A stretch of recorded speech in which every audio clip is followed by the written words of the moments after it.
키라든가 네. 뭐 연봉 수준이라든가 이런 네네. 조건들에 있어서 어떤 그 조건이 나눠지기도 하는지 그런 거고. 일단은 남성분들 같은 경우는 네. 그래도 한 최소 키는 한 60, 한 5 정도 이상은 되셔야 되고 네. 연봉은 그래도 뭐 최소한 3,500 이상 정도? 근데 이제 3,500. 공무원일 경우 신입이시고 나이가 어린 분들은 뭐 3,000 어. 미만이신 분들도 있기도 하더라고요. 네네네. 그래서 그거는 직업군에 따라 좀 다르고 네. 근데 이제 집이 있으면 좀 플러스가 되기는 하죠, 아무래도. 그쵸. 그래서 남자분들 같은 경우는 키나 직업적인 부분, 연봉 이게 가장 중요하고요. 네. 그다음 여자분들 같은 경우는 나이가 영순이고요. 출산 더. 때문에. 네, 출산 때문에. 출산을 할 수 있느냐 없느냐를 이상하게 우리나라 대한민국의 남자들은 30세로 딱 보더라고요. 이상하게. 그렇군요. 늦게도 날 수 있는데 네. 이상하게 남성분들은 32, 3이 넘어가면 출산율이 떨어진다고 생각을 해요. 아무리 제가 설명을 드려도 여자들이 직업을 보는 것처럼 그리고 이제 외모가 이제 자기 기준에 미달하면 안 보고 싶어 해요. 근데 뭐 가끔 그래 나는 외모 아니어도 여자 능력이 더 중요해 라고 하시는 분들도 있지만 네. 남자라는 자체는 나이와 외모에서는 어떻게 좀 안 되더라고요. 그거를 뛰어넘기가 힘들더라고요.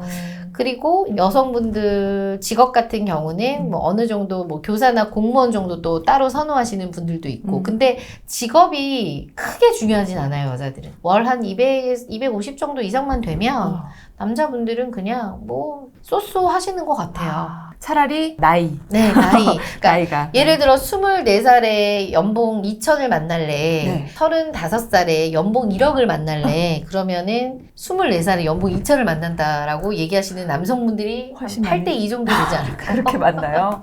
네. 나이가 압도적으로 압도적입니다. 차지하는군요. 그러면 사실 그 결정사에 와서 내 모든 스펙을 공개를 하게 되잖아요. 네네. 그러면 30대가 아무래도 고객이 제일 많으실 것 많죠. 같은데 결혼할 때 어느 정도 내가 금액을 모아놨다. 그리고 현재 연봉은 이 정도 수준이다라고 하면 결혼을 좀 성사될 확률이 높아질까요? 30대 초반 남성 기준으로 네. 한 연봉 5천 정도 되면은 그래도 수월한 것 같고요. 네. 그리고 여기에 부모님이 좀 물려주시는 조그만한 뭐 빌라가 있다. 뭐 한 3억대. 네. 이러면 이제 좀 플러스가 되는 거고 그게 없어도 남성분들 같은 경우에 뭐 연봉 한 5천 정도 이상만 돼도 제가 봤을 때는 중간 이상 정도는 되는 것 같아요. 뭔가 모아놓은 돈이 그렇게 많지 않더라고요. 많지 않아도. 근데 이제 여기서 30대 중반 후반이 되면 모아놓은 게 있어야죠. 올라가니까 당연히 있어야죠. 모아야 된다. 예. 그러면 이제 30대 중반 기준으로 했을 때는 어느 정도? 그래도 최소 1억은 있어야 된다고 생각하는 여성분들이 많아요. 이제 여기에 내가 뭐 경기도에 아파트를 해놨다. 네. 라고 하면 이제 여기서 이제 확 올라가는 거죠. 그래서 제가 남성분들한테 현금 3억, 현금 2억 모아놓는 것보다는 결혼할 때는 좀 빚을 내더라도 경기도권에 아파트라도 하나 해놔라. 그러면 우리가 얘기할 때 2억 모아놓으셨어 이거랑 뭐 경기도에 35평짜리 아파트 하나 있으세요. 이거랑 느낌이 결혼을 준비했다. 이런 느낌? 네. 그러면 지금 얘기가 나왔으니까요. 네네. 재산 관련해서는 어떻게 좀 기준을 두시는지. 재산은 정말 너무 범위가 큰데 뭐 예를 들어 현금으로 내가 얼마 모아놨다 그러면 이제 현금 모아놓은 것들을 이제 저희한테 좀 제출을 해주시고 내가 뭐 아파트가 있다 그러면 등기부 등본을 이 사람 등기부 등본에 근저당이 얼마나 잡혀져 있는지까지도 저희가 봐드리고요. 뭐 예를 들어 이런 분들이 있어요. 가끔씩 저희 엄마가 100억대 빌딩주예요. 전 절대 안 믿어요. 제가 보지 않는 한. 보여달라 그러면 또 도망가시는 분들도 있어요. 그래서 등기부 등본 다 저희가 확인해요. 부모님들 거 있다고 하면. 재산이 좀 비슷한 사람들끼리 매칭이 될 확률이 높을까요? 그럴 것 같죠. 근데 안 그래요. 제가 이렇게 매칭을 하다 보면 희한하게 돈이 있는 남자분들은 어린 여자들하고 그렇게 매칭이 잘 돼요. 재산이 있는 남자들은 뭐가 중요하냐. 이 재산을 물려줄 수 있는 건강한 나의 아이를 출산할 수 있는 여자가 중요한 거지. 제가 말했던 조금 뭐 어느 순간 주식으로 한 20억을 벌었어. 그래서 내 재산이 20억이에요. 그럼 이제 이 남자는 저도 뭐 20억 있는 여자 해주세요. 50억 있는 여자이죠. 오히려 이런 분들이 자기가 이제 빨리 돈을 벌거나 급작스럽게 돈을 버신 분들이 비슷한 수준의 여성을 또 원해요. 왜냐면 뭔가 조금 더 쉽게 느껴지는 경향이 없지 않아 있는 거죠. 나도 이 정도 있으니까 나도 이걸 단기간에 벌었으니까 그렇죠. 이렇게 되는군요. 상대적으로. 그리고 뭐 아예 금수저들 있잖아요. 뭐 진짜 타고난 금수저야. 강남에 아파트가 몇 개 있고 부모님이 그런 분들은 그냥 저쪽에서 노후 자금만 되어 있으면 어리고 예쁘고 학력 좋고 아이 잘 낳을 수 있는 네. 그렇게 또 보시죠. 그러면 뭔가 재산이 조금 많으신 여성분들은 어떻게 하세요? 비슷한 남자를 원하죠. 그러니까 이게 매칭이 너무 힘들어요. 너무 힘드실 것 같은데요? 내가 20억 있으면 남자는 40억 있어야 돼. 근데 그 40억 있는 여자는 20억이 중요한 게 아니야. 저도 여자기 때문에 하면서 와 쓰라리고 되게 막 씁쓸한데 네.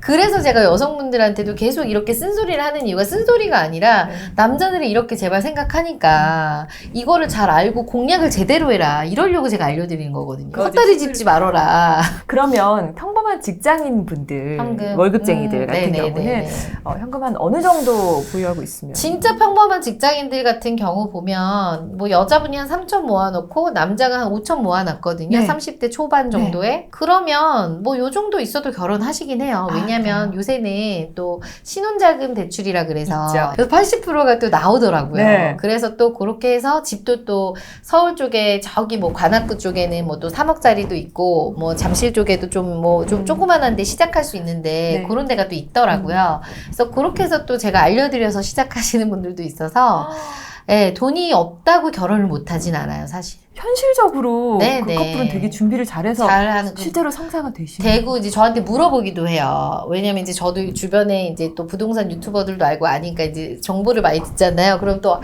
물어보기도 해요. 집이 이렇게 고민을 하는데 어떻게 해야 돼요? 그러면은 어디 지역에 얼마가 있고요. 우와. 그러면 이제 또 제가 그런 정보들을 드리고 알려주고. 너네 결혼해도 될 것 같아. 더 늦추지 말고 해 그냥. 이렇게 해서 제가 하게 하는 경우도 있죠. 또 이제 우리 여성분들 같은 경우는 결혼정보회사에서 결혼했다는 사실을 절대 알리고 싶지 않아요. 네, 그래서 그래요? 제가 뭐 화환을 보낸다거나 결혼식에 오히려 간다고 하면 언니 죄송한데 오지 않으셨으면 좋겠어요 라고 얘기도 해요. 왜냐하면 제 화환이 가는 순간 제 결혼정보회사에서 결혼했구나를 알기 때문에 그래서 그렇게 결혼하신 분들 중에는 사실 뭐 저를 뭐 8촌 언니다, 4촌 언니다라고 소개를 해서 친구를 요렇게 또 데려오기도 하고 그럼 그렇죠. 저는 모른 척하고 네. 뭐 이해해요 같은 여자니. 근데 한편으로 좀 서운하죠. 그러니까요. 물론 본인이 결혼할 때 또 추구하는 게 있을 테니까 맞아요. 그러시겠지만은 그러면 워낙에 성사된 커플들을 많이 보셨기 때문에 커플은 될 것 같다. 요거 있죠. 성사될 것 같고 어떤 사례가 있나요? 예를 들어서 여자분이 38살이셨는데 결혼정보회사를 뭐 세네 군데 정말 많이 이용을 하시고 오신 분이야. 근데 여자분이 세요. 너 같은 여자 별로 안 좋아할 것 같아 남자들이. 그래도 아니에요 언니 저는 저처럼 센 남자가 좋아요 라고 해서 제가 한 6분 정도를 비슷한 분을 해줬는데 남자분들의 후기가 세요. 너무 드세요. 막 이제 이런 후기가 있어서 제가 여자분한테 그냥 보여줬어요. 근데 본인은 자기를 마주할 시간이 한 번도 없었던 거지. 그렇죠. 자기가 자꾸 원하는 남자만 만났던 거예요. 그러니까 안 됐던 건데 여기 와서 자기가 원하는 남자들이 다 자기를 그렇게 보니 방법을 바꿔야겠죠. 그래서 제가 그랬어요. 너 내가 해보니까 너는 말 잘 듣고 조용하고 오히려 이런 남자가 더 잘 맞을 거야. 라고 해서 제가 이제 정말 부드럽고 착한 남성분을 해줬는데 만났는데 남자가 너무 그동안에 본인이 만났던 남자랑 달랐던 거죠. 근데 또 자기 말도 잘 들어. 그렇게 해서 한 3개월 만에 교제하시고 6개월 만에 결혼한 여성분이 있어요. 네, 실제 사례가. 근데 그분이 저희 쪽에 오셔서 한 달에 38명을 만남하셨거든요. 근데 이분이 성공할 수 있었던 이유는 뭐냐면 가리지 않고 만났던 거예요. 이래서 싫어요 저래서 싫어서가 아니라 너 나 믿고 진행했으니까 나만 믿고 일단 만나봐 라고 해서 본인이 원하는 사람들을 일단 쭉 소개를 해줘요. 그래야 만족도가 있으니까. 그렇죠. 그러고 나서 그 남자들의 후기를 몽땅 보여줘요. 정말 여기서 본인이 진짜 바꾸려고 하시는 분들은 거기에 맞춰서 이제 다시 이제 계획을 짜거든요. 그러니까 이렇게 소개를 해야 되는 게 정말 결혼정보회사에서 해야 될 일인데 그렇지 않고 그냥 원하는 분들만 대부분 소개해 주는 게 대다수죠. 이상형이라고 하는 사람만 어떻게든 그냥 그렇죠. 계속 만나게 하는 거죠. 그러니까 예를 들어 내가 조인성을 원해요. 근데 인성이 8번, 10번 만나봤자 안 돼. 걔가 나를 싫어하면. 근데 인성이가 나를 싫어하는 걸 알고 인성이까지는 아니어도 외모는 조인성이 아니더라도 뭐 네네. 키가 크다든가 크다거나 뭐 이런 분들 그런 분들을 해가지고 했는데 오히려 이런 남자가 날 더 원해. 그럼 나를 원하는 남자 쪽으로 방향을 틀어서 만남을 하셔야 결혼이 빨리 되는데 안 되는 남자들만 계속해서 만나고 있으니 안 될 수밖에 없겠죠. 피드백을 적극 수용해야 된다. 적극 수용하셔야 돼요. 그래서 제가 항상 회원들한테 듣기 쉽게 얘기하는 게 뭐냐면 너희들 학원 다니는데 학원 문제 틀렸어. 시험 문제. 근데 그거에 대해서 선생님 피드백 안 해주고 그래 또 풀어봐. 이렇게 하면 너 풀 수 있어. 제대로 선생님이 뭐가 틀리고 어떻게 풀어야 되고 알려줘야지 예습 복습을 해야 잘 되는 거잖아. 이것도 똑같아 라고 얘기를 하거든요. 그러니까 여러분도 그렇게 생각하시면 돼요. 결혼도 사실 내 인생의 후반기를 결정짓는 저는 너무 과제라고 중요하죠. 생각을 하거든요. 뭐 아무리 능력 좋고 아무리 뭐 내가 돈 잘 벌면 뭐예요. 여자들 같은 경우는 특히나 남자 잘못 만나면 어떻게 돼요? 그냥 골로 가는 거죠. 네. 뭐. 남자도 중요합니다. 마찬가지고 네. 내 재산 다 털털 털리잖아요. 모아놓은 맞아요, 거. 맞아요. 정말 중요해요. 그러면 요즘에 이렇게 결혼까지 잘 성사가 돼서 너무나도 해피엔딩일 줄 알았지만 네. 이혼율이 또 아, 높잖아요. 엄청 많죠. 재혼 엄청 많습니다. 그렇죠. 네, 혹시 네. 그런 분들도 있어요? 좀 예리한 질문이긴 아, 한데 네. 있어요. 한 분. 아, 진짜. 네, 근데 그분은 지금 재혼해서 잘 살고 계시는데 네. 여성분이 되게 예뻐요. 예쁜데 좀 남성의 경제력에 유난히 집착하신 분이었어요. 아, 그러시구나. 그래서 제가 몇 번을 경제력보다는 이쪽도 보자 했는데 안 돼. 그냥 뭐 진짜 되게 괜찮은 돈 많은 분하고 결혼하셨는데 결국엔 이제 남성분이 좀 뭐 외도도 하고 뭐 이렇게 하더라고요. 그래서 다시 이제 저한테 오셨어요. 아, 그러면은 재혼 네. 봐라 해보니까 어떻냐. 그러니까 그때 언니 말이 좀 맞았던 것 같아요. 제가 그때 어렸어요. 라고 네. 해서 또 다시 돌아오셔서 지금은 저하고 완전히 뭐 베프죠. 그렇게 해서 네. 인생 동반자로 살고 있습니다.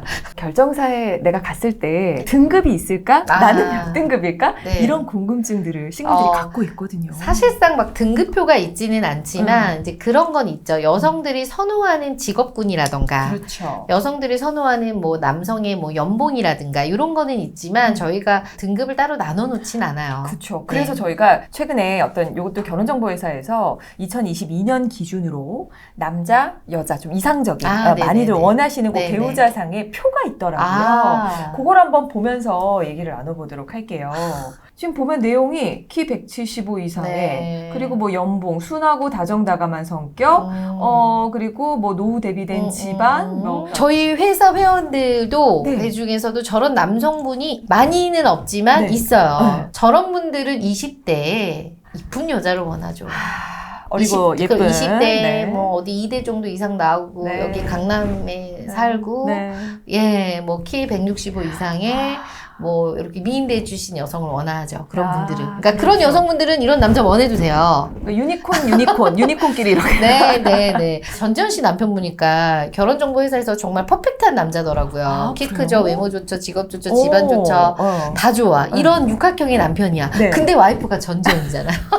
실제로 결혼한 커플도 많이 보셨고, 그리고 또 잘 살고 있는 커플들 많이 보실 텐데, 육각형의 모습들 정말 중요한가요? 아주 안 중요하진 않다고 할 수 있어요. 왜냐면 말하기 좋아. 왜냐면 나가서 우리 남편 대기업이고, 우리 남편 뭐 고대 나왔고, 연봉 한 1억 넘어. 근데 집에서는 정말 뭐 말 한마디 안 하고 서로 대화 안 돼봐요. 정말 미치는 거죠, 그렇죠. 이게. 너무 네. 외로울 거 아니에요. 네. 제가 봤을 때는 아까도 얘기했지만 여기서 가장 중요한 거는 뭐냐면 직업하고요. 네. 성격 가치관인 것 같아요. 두 개만 뽑으라고 하면. 네. 그리고 결정사에 오시는 분들 중에 착각하는 게 뭐냐면 야 내가 결정사에 왜 돈 주고 내가 거기를 찾아가는데 이런 남자 만나려고 찾아가는 거야 라고 하세요. 네. 그럼 제가 뭐라고 얘기하냐면 그럼 저한테 30억 주세요. 제가 이런 남자 찾아드릴게요. 저희 쪽에 오시는 이유는 딱 그거예요. 밖에서 만남은 이 사람의 재산적 뭐 상태나 이 사람의 학력이나 이 사람의 결혼 유무를 정확하게 알 수가 없어요. 그렇죠. 근데 저희 같은 경우는 서류상으로 그걸 인증을 해주고 가운데서 보증을 서주는 거잖아요. 안정된 만남을 하기 위해서 오시는 곳이라고 생각을 하셔야지 네. 저런 남자를 당연히 만날 수 있어. 그러면은 뭐 세상의 모든 여자들이 다 와야죠. 그렇죠. 그러니까 생각을 조금 네. 다르게 하시는 게 좋을 것 같아요. 그리고 지금 이 항목에 보면은 요즘에 좀 핫하게 떠오르는 이슈예요. 네네.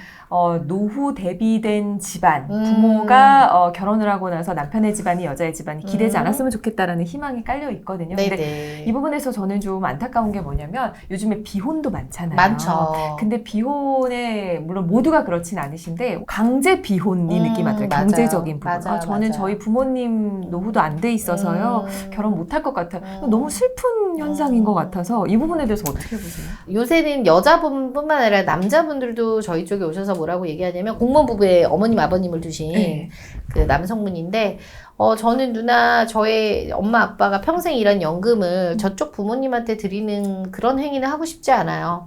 그러니까 요즘 남자들도 똑같아요. 여자한테만 얘기할 게 아니라 인식 자체가 그래요. 왜냐면 요새는 부모님들이 어찌됐건 좀 많이 해주는 세대잖아요. 예전 어머님 아버님 때보다는. 근데 또 그렇다고 해서 노후 대비가 되진 않아요. 맞아요. 근데 이상하게 그 노후에 관련된 걸 엄청 많이 보시더라고. 근데 여기에다가 노후 대비만 안 되면 상관이 없는데 노후 대비도 안 돼 있는데 내가 집장만 할 형편도 안 되고 내가 연봉도 안 되다 보니까 그래서 이게 비혼이 되는 것 같거든요. 네.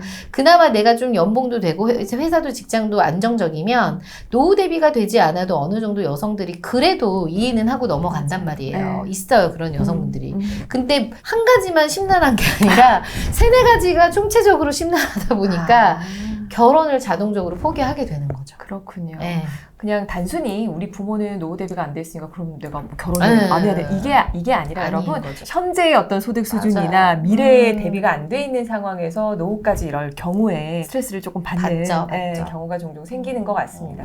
특히 남성분들 같은 경우는 정말 제대로 된 직장만 있어도 결혼은 하는 것 같아요. 특히나 뭐 대기업이나 네. 공기업이나 알만한 회사를 다니시는 분들은 아무래도 여성분들한테 소개할 때 여성들의 선택이 더 있을 수밖에 없기 때문에 만날 수 있는 기회가 더 많잖아요. 네. 그러다 보니까 아무래도 내가 선택할 수 있는 폭도 넓어지다 보니까 결혼으로 가실 확률이 크고 네. 그리고 또 이런 분들이 있어요. 성격이 좀 둥글둥글하시거나 유하신 분들 중에 아까처럼 제가 대화가 잘 되거나 유난히 좀 밝으신 성향의 분들이 있어요. 이런 분들은 또 결혼 100% 해요. 왜냐면 또 여자들하고 대화 스킬이나 이런 게 어느 정도 있으시기 때문에 그 사람이 꼭 대기업이 아니더라도 여성의 마음을 살 수 있는 능력이 있단 말이죠. 그렇죠. 예, 그러면 또 결혼에 성공하시는 거고 그리고 또 얼굴이 또 특출나게 잘생기거나 예뻐. 네. 그럼 또 가요. 이게 네. 본능적인 거기 때문에 어쩔 수 없어요. 아, 예, 그렇군요. 성격이 모나지만 않으면 어. 예, 제가 계속 성격 얘기를 하는 걸 보면 네. 저희 매니저들끼리 맨날 하는 얘기가 있어요. 아, 이 사람 빨리 가겠다. 몇 번 매칭하다 보면 그런 느낌이 있어. 우와. 예, 왜냐면 피드백을 받아오는 게 달라요. 그러니까 뭐 여자들이 이분 되게 성향이 되게 좋으세요. 대화 너무 잘 됐어요. 이런 피드백을 매번 받아오시는 분들은 교제가 빨리 돼. 그렇군요. 근데 예를 들어 이분은 학력도 좋고 직업도 좋은데 왜 사람이 이렇게 우울하죠? 부정적이에요? 막 이런 얘기하면 여자들이 내가 이 남자 어떻게 믿고 살아? 이 생각부터 그럼요. 하는 거잖아요. 예. 이런 분들은 아무리 잘생기고 아무리 좋은 직장 다녀도 안 돼요. 물론 외적인 요소가 중요하긴 하지만 성격이나 이런 그럼요. 것들이 받쳐주지 않으면 성사되기가 어렵다. 힘들죠. 그러면 그걸 조금 반대로 바꿔 말하면 내가 잘생기고 예쁜 편이 아니어도 네네. 성격이나 이런 부분들이 좀 받쳐주면 매칭률도 올라갈 수 있을까요? 당연하죠. 그러면 성격이 좋다 보면 당연히 그 소개하는 매니저 입장에서도 소개를 할 때 자신이 있어. 이분 만나보세요. 진짜 밝고요. 긍정적이고요. 그렇게 하다 보면 매니저들의 소개도 많아지거든요. 생각해보세요. 네. 우리 지민님께서도 예를 들어 주변에 얼굴이 별론데 너무 뭐 성격도 너무 긍정적이고 뭐 캔디 같은 막 그런 여자친구가 있고 얘는 예쁜데 좀 우울해. 그러면은 매번 누구한테 소개를 하겠어요? 당연히. 그쵸. 네. 대기업이나 공기업이나 뭐 공무원에 계시는 분들, 공무원이신 남성분들은 특히나 본인들의 급여가 크지 않고 맞벌이를 해야 된다고 생각을 하기 때문에 같은 대기업이거나 같은 공무원이거나 교사거나 이런 여성분들도 선호하시기도 하죠. 아무래도 급여 자체가 아주 높지 않은 한 맞벌이를 해야 되고 여자들이 육아휴직을 낼 수 있어야 되기 때문에 그런 계산을 한다면 오래 다닐 수 있는 직업을 좀 선호하긴 해요. 그렇군요. 그러면 아무래도 이 가치관이 잘 맞는 사람이랑 결혼을 하는 게 중요하다고 하셨는데 네네네. 가치관이라 그러면 특히 어떤 부분을 좀 보면 좋을까요? 뭐 이런 거죠. 예를 들면 남자는 뭔가를 계속해서 배우고 꾸준하게 노력해서 내가 지금 24평에 살고 있으면 5년 후에는 30평으로 옮기고 이런 계획이 있는데 여자분 같은 경우는 그런 계획이 없어. 그냥 오늘 하루가 중요한 거야. 그리고 나는 그냥 이렇게 휴식이 중요한 거고 뭘 배우고 싶지 않아. 그래서 처음에는 이제 그런 가치관을 모르고 여자가 참하고 해서 결혼을 했는데 뭐 살면서 그게 안 되는 거죠. 이 남자는 운동도 해야 되고 나가서 뭔가 배워야 되고 해야 되는데 여자분은 집에서 늘어져 있고. 그러니까 이런 가치관들이 안 맞으면 헤어질 수밖에 없는 거고 특히나 소비 패턴. 뭐 여자는 굉장히 계획적이야. 그래서 통장을 나눠서 아이를 위한 통장, 뭐 우리 적금 통장 이러는데 남자는 그냥 버는 족족이 다 쓰는 거야. 아유. 어디 뭐 친구들 술 사주고 이런 거 진짜 중요해요. 가치관 중에서도 소비 습관, 소비 그쵸? 습관. 그리고 자기계발 성향이라든가. 자기계발 성향. 그러니까 미래에 대한 건설이죠. 어떻게 보면. 나는 지금 현재가 만족하는데 남편은 더 뭔가 더 나은 걸 만들고 싶어. 그러니까 남자 입장에서는 여자가 돈도 나가서 벌었으면 좋겠고 네. 해줬으면 좋겠는데 여자는 하기 싫은 거죠. 네. 분명히 연애를 하시다 보면은 확인할 수 있는 계기가 있으실 것 같아요. 네네.